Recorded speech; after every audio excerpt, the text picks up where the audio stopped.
won the path back as I stepped down onto the tarmac at Quaid-e-Azam International Airport in Karachi on October 18, 2007, I was overcome with emotion. Like most women in politics, I am especially sensitive to maintaining my composure, to never showing my feelings. A display of emotion by a woman in politics or government can be misconstrued as a manifestation of weakness, reinforcing stereotypes and caricatures. But as my foot touched the ground of my beloved Pakistan for the first time after 8 lonely and difficult years of exile, I could not stop the tears from pouring from my eyes, and I lifted my hands in reverence, in thanks, and in prayer. I stood on the soil of Pakistan in awe. I felt that a huge burden, a terrible weight, had been lifted from my shoulders. It was a sense of liberation. I was home at long last. I knew why. I knew what I had to do. I had departed 3 hours earlier from my home, in exile, Dubai. My husband, Asif, was to stay behind in Dubai with our 2 daughters, Bakhtiwar and Asifa. Asif and I had made a very calculated, difficult decision. We understood the dangers and the risks of my return, and we wanted to make sure that no matter what happened, our daughters and our son, Bilawal, at college at Oxford, would have a parent to take care of them. It was a discussion that few husbands and wives ever have to have, thankfully. But Asif and I had become accustomed to a life of sacrificing our personal happiness and any sense of normalcy and privacy. Long ago, I had made my choice. The people of Pakistan have always come first. The people of Pakistan will always come first. My children understood it, and not only accepted it, but encouraged me. As we said goodbye, I turned to the group of assembled supporters and press and said what was in my heart. This is the beginning of a long journey for Pakistan back to democracy, and I hope my going back is a catalyst for change. We must believe that miracles can happen.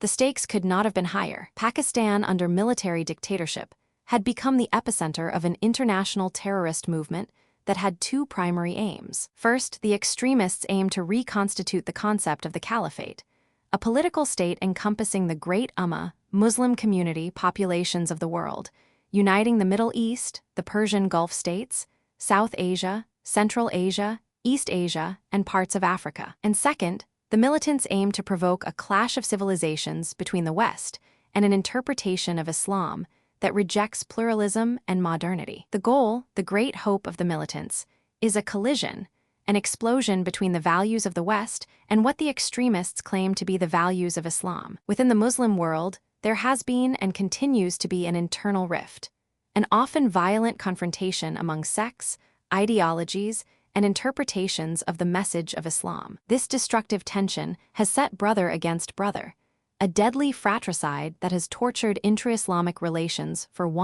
300 years. This sectarian conflict stifled the brilliance of the Muslim Renaissance that took place during the Dark Ages of Europe, when the great universities, scientists, doctors, and artists were all Muslim. Today, that intra-Muslim sectarian violence is most visibly manifest in a senseless, self-defeating sectarian civil war that is tearing modern Iraq apart at its fragile seams and exercising its brutality in other parts of the world, especially in parts of Pakistan. And as the Muslim world, where sectarianism is rampant, simmers internally, extremists have manipulated Islamic dogma to justify and rationalize a so-called jihad against the West. The attacks on September 11, 2001, heralded the vanguard of the caliphate-inspired dream of bloody confrontation, the Crusades in reverse. And as images of the Twin Towers burning and then imploding were on every television set in the world, the attack was received in 2 disparate ways in the Muslim world. Much, if not most,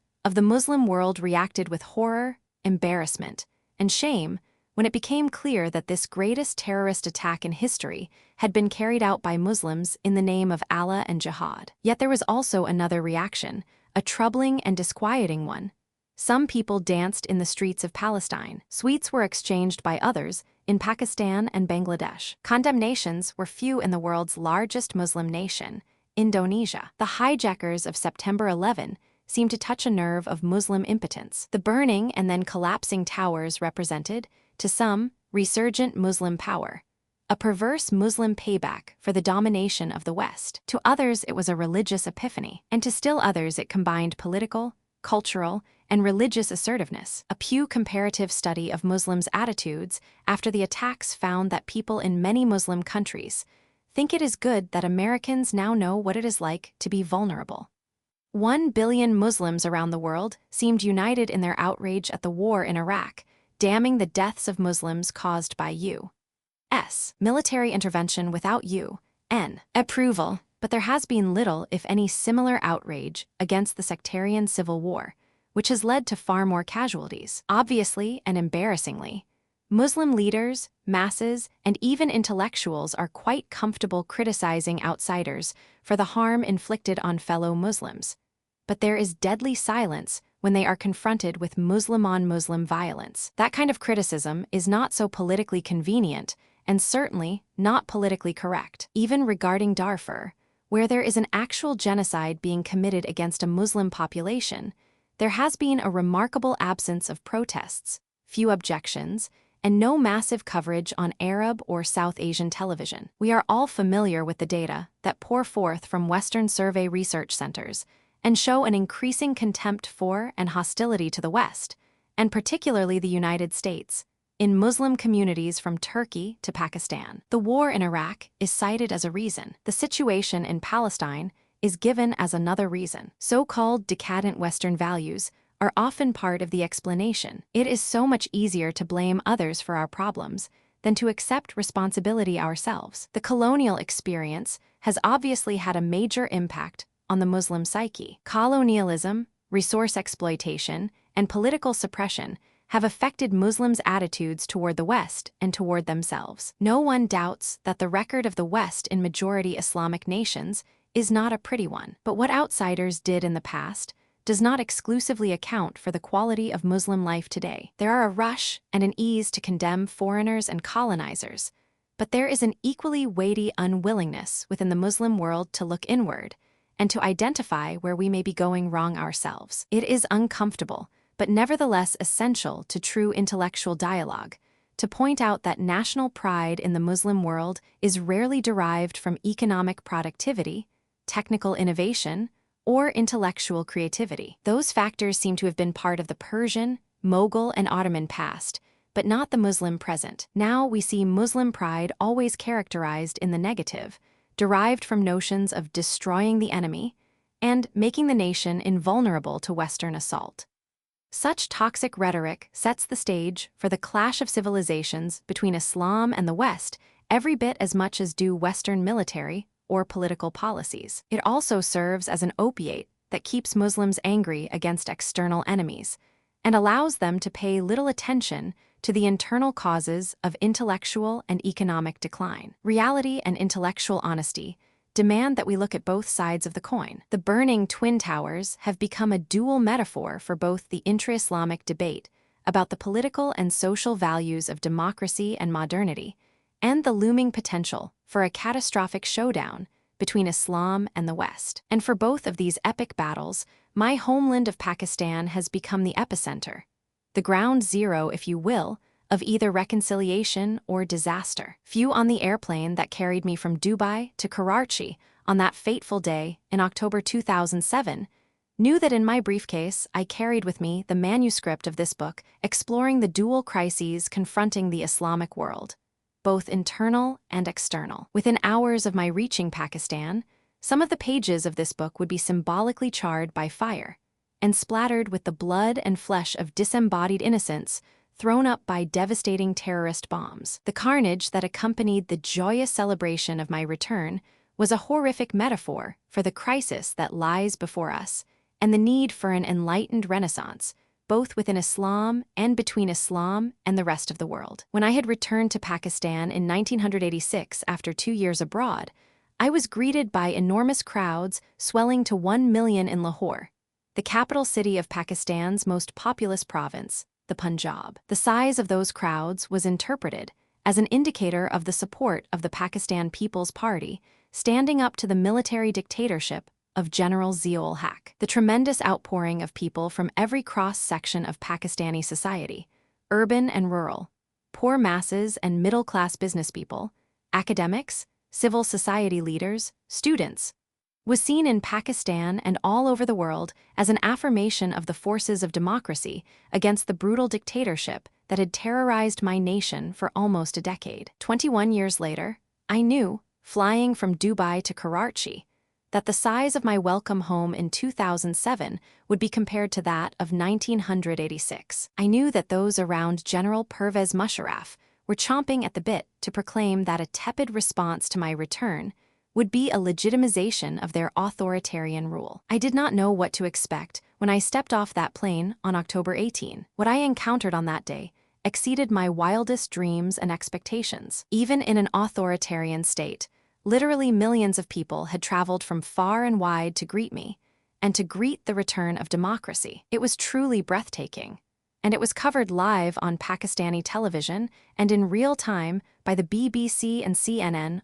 all over the globe. The whole world was watching, and what they saw was the rebirth of a people. The enormity of the response did not really hit me until we left the airport on the road to Karachi. We were already far behind schedule because of the unexpectedly huge crowds at the airport itself, and the sun was setting as we crossed the Star Gate leading from the airport. As I looked down the Shah-e Faisal Highway, I saw huge numbers of people on both sides of the road, packed 10 and 12 deep in a line stretching as far as the eye could see. From the beginning of the caravan, a marvelous group of brave, unarmed young men in white t-shirts, volunteers who came to be known as John Nisar Benazir, those willing to give their lives for Benazir, surrounded my truck and held hands, making a human shield to protect me with their bodies. The security of the caravan had been a great concern of ours and a major priority for my husband as we planned my return to Pakistan. ASIF had ordered bulletproof vehicles imported into the port of Karachi,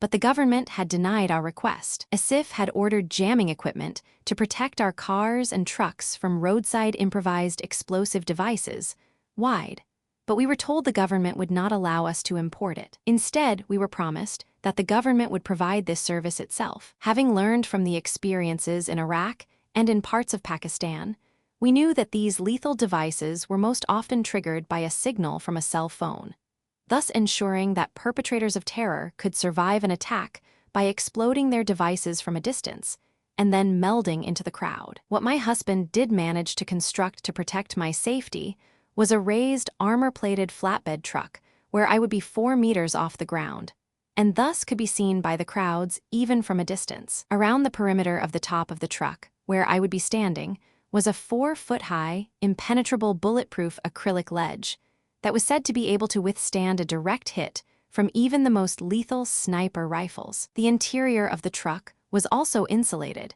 in a way that was meant to ensure that it could survive even a direct bomb attack. The mood of the caravan was joyous. It was truly a caravan of democracy, a way for an astounding 3 million Pakistani citizens, including huge numbers of women and children, to come out and express their support for the PPP. Their presence was also a symbol of their support for the democratic process and their vocal opposition to the forces of dictatorship. Music pulsated from boom boxes, blasting the traditional anthems of 30 years of People's Party campaigns, interspersed with the latest Pakistani rock music. Supporters danced around the vehicles, throwing rose petals and cheering my return and the return of democracy. People were hanging on from the trees and from telephone and electricity poles, attempting to catch a glimpse of me and the other PPP leaders who stood on the flatbed truck. It was a remarkable feeling for me after so many years abroad, years of dreaming of Pakistan,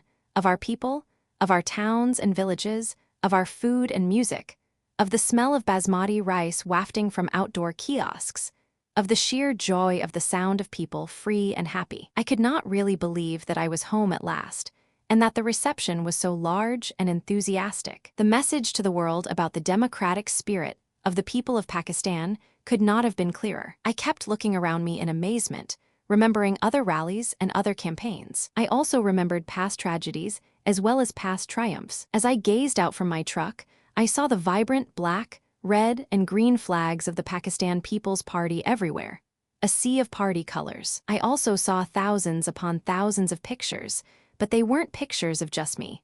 There were huge portraits of my father, Prime Minister Zulfikar Ali Bhutto, on my left and right, in front of me and in back of me. I had an overwhelming sense that he was with me on that truck as we slowly rolled through these millions of supporters. And I also knew that the same elements of Pakistani society that had colluded to destroy my father and end democracy in Pakistan in 1977 were now arrayed against me for the same purpose exactly 30 years later. Indeed, many of the same people who had collaborated with an earlier military junta in the judicial murder of my father were now entrenched in power in the Musharraf regime and the intelligence apparatus. There could have been no more dramatic statement to me than General Musharraf's recent appointment as Attorney General Malik Qayyum, of the son of the man who had sent my father to the gallows. It was not a subtle message. We had, of course, been discouraged from returning. Musharraf had told me in our private meetings and conversations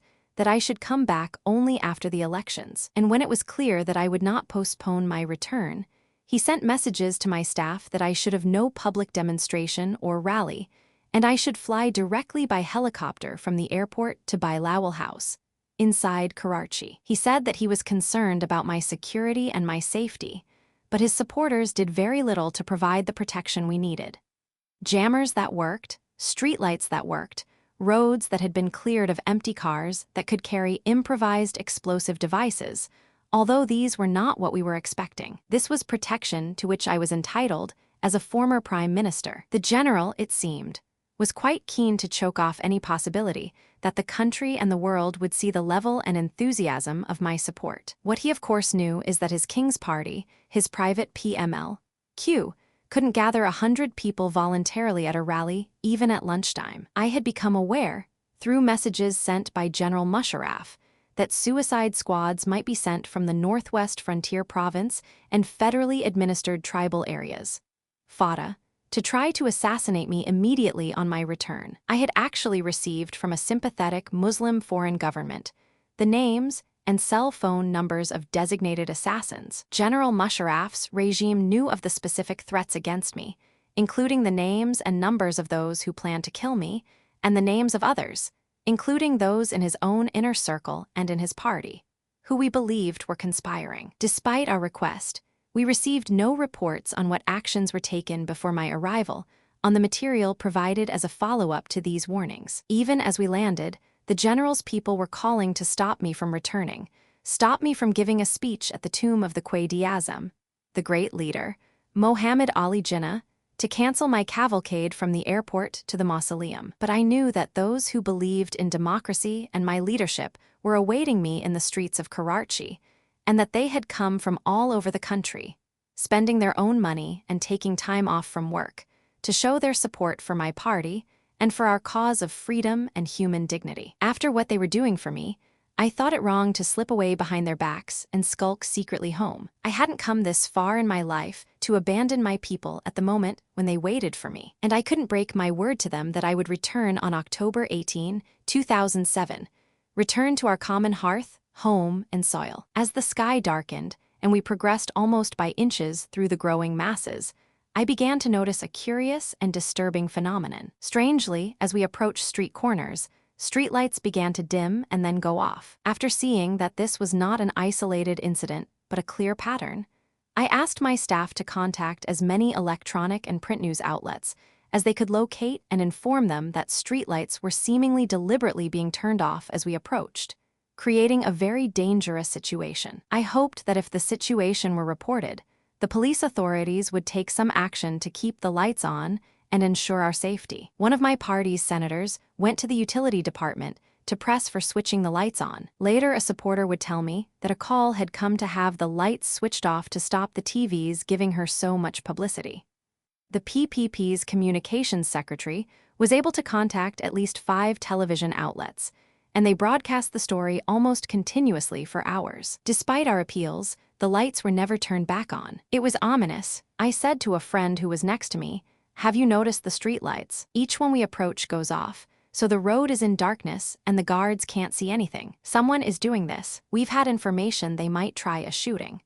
There was another very troubling warning that something was amiss. The jamming equipment that was supposed to be blocking cell phone signals, which could be used to detonate IEDs or suicide bombs, or even remote-controlled toy planes filled with explosives, for 200 meters around my truck did not seem to be working. My husband, who had been watching the live coverage on the BBC in Dubai, called one of his friends who was with me on the truck and was helping to provide security. Asif was agitated because he was observing on television that people on my truck were talking on cell phones. He knew that if the jammers were actually working, there would be no cell phone reception anywhere near my vehicle. He demanded to know why the jammers were not working. My security advisor tried to reach Tariq Aziz, General Musharraf's National Security Council advisor, but he could not get through. Asif was concerned not only about bombs, but about snipers, and he begged me to get behind the bulletproof glass and not to expose myself directly to the crowd. I said no, that I must be in front and greet my people. I must confess I felt safe in the enormous sea of love and support that surrounded me. Moreover, I thought that the assassins would try to hit the bulletproof glass, where they expected me to be, rather than the front of the truck, where I was standing. We had been expecting attacks by snipers and by suicide bombers. We had not been expecting a car bomb. Our security was waving handheld lights, attempting to spot a suicide bomber who would be wearing a heavy jacket or a shawl. As midnight approached, and knowing that we were still many miles and many hours from the mausoleum, I went down into the interior of the truck with a former ambassador to the United States, Abida Hussein. Abida had been a prominent supporter of an opposition party, but had recently joined the PPP with great enthusiasm. My feet had swollen up after standing in one place for 10 hours, and my sandals were hurting after so much time on my feet. I unstrapped and loosened them. A little while later, my political secretary, Nahid Khan, and I went over the speech that I would be delivering later at the tomb. I considered this speech to be one of the most important of my life. This was the speech, both in substance and in symbol, that would show the world that the people of Pakistan wanted, even demanded, a transition to democracy as soon as possible, and rejected the politics of dictatorship. As my caravan approached the neighborhood of Karsez, the crowds had grown even larger than ever before, and all around me expressed amazement. We were stunned by the overwhelming show of support, realizing that this was truly history in the making, and people would forever cherish this night in the history of Pakistan. I read over the speech to Nahid, wanting to make sure that every word was right, every nuance strong and definitive. We had just finished the speech. I was saying that perhaps we should mention my petitioning the Supreme Court to allow political parties in the tribal areas to organize as part of our plan to counter extremists politically. As I said the word extremist, a terrible explosion rocked the truck. First the sound, then the light, then the glass smashing, then the deadly silence followed by horrible screams. I knew it was a bomb. My first thought was, oh God, no. When the first explosion went off exactly parallel to where I was, I physically shook with the truck, as did the others on top of the truck and inside the truck. A piercing pain tore inside my ear from the force of the blast. The heroic PPP anthems that had been pulsating from the truck suddenly stopped. An eerie silence descended that fit this moment of disbelief. Then the second explosion, much louder, larger, and more damaging, went off. Almost simultaneously with the two blasts, something hit the truck, which rolled from side to side. This was an armored truck, but it rolled back and forth. Later, I saw that there were two dents clearly visible on the left side of the truck, where I was. A European reporter, and others would later tell me that sniper fire had occurred as well. Certainly, the bulletproof glass, where I was to have been standing, had cracked where it had been pierced by either a bullet or shrapnel. The leader of the opposition Sindh Assembly and others would tell me of the huge orange burst, probably from a flamethrower, that they saw go up in the 45-second interval between the blasts. Fire shot up around the truck. Blood and burning, flesh and body parts seemed to be everywhere. Our wonderful boys in their white t-shirts holding hands and forming a human shield around my truck to protect me were the first to be mowed down. They, who only minutes before had been full of life, dancing, smiling, passing food and drinks up to the top of the truck, were now dead and dismembered. It was a massacre. It was the worst sight I had ever seen, and I'm sure the worst sight that I will ever see as long as I live. Bodies of the dead and injured lay in the silence of the street, crumpled, the street stained with the blood of innocents. I do not know whether the lights went on or came from the burning police-mobile and car bomb, but later on a DVD, I would hear the injured say in a faint voice as life ebbed from them, "Gee, Bhutto, long live Bhutto. 3 people who were on my truck died in the blasts. The deputy leader of the opposition of the Sind Assembly received pellet and ball-bearing wounds. Others were drenched in blood and gore. I believe that the only reason we survived this assassination attempt was the dauntless courage of those young men making a human shield around the truck, thus keeping the bombers, devices, and grenades away from the base of the truck. They stopped the bombers from getting any closer to my truck, and in doing so, gave their lives to the cause of Pakistani democracy. Of the 179 people who died as a result of these attacks, more than 50 were these brave young men who had so much to live for. They gave their lives, leaving behind shattered loved ones. I did not want to leave the truck, guarded by the PPP security for the streets. But after 8 minutes, we evacuated. There was fear that the burning police-mobile would trigger a fire in the truck's fuel tank. General Ret.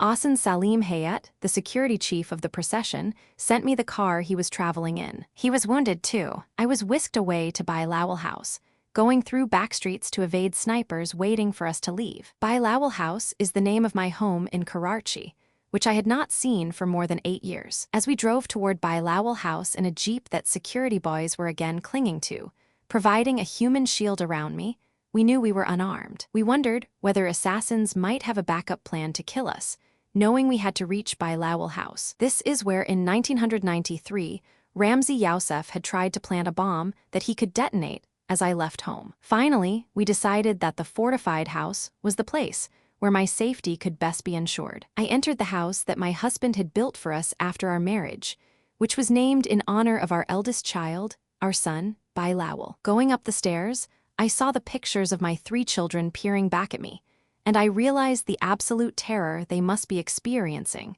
not knowing if I were dead or alive. I had been traumatized by my father's arrest, imprisonment, and murder, and I know that such mental scars are permanent. I would have done anything to spare my children the same pain that I had undergone and still feel at my father's death. But this was one thing I couldn't do.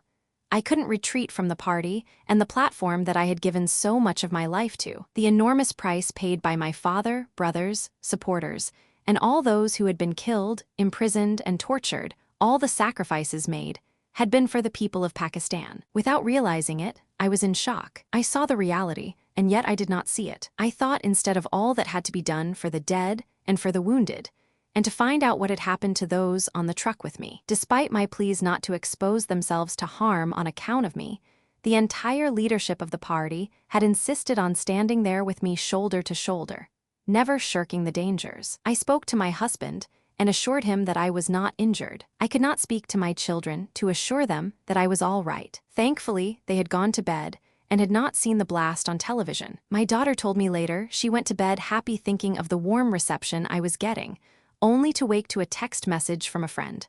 "Oh, my God, I am so worried. Is your mother all right?"